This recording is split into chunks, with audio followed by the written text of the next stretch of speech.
ஒரு ஊரில் ஒரு ஏழை விவசாயி இருந்தார். அவருக்கு ஒரே ஒரு பசுமாடு தான் இருந்தது. அந்த மாடுதான் அவருக்கு வருமானம் தரும் ஒரே ஆதாரம்.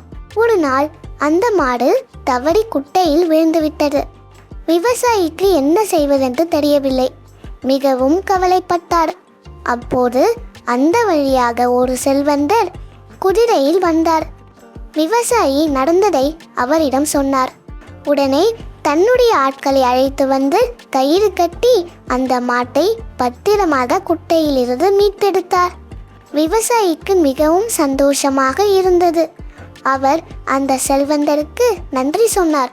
செல்வந்தர் புன்னகைத்துவிட்டு, உன்னால் முடிந்த உதவியை மற்றவர்களுக்கு செய், அதுவே பெரிய புண்ணியம் என்று சொல்லிவிட்டு சென்றார்.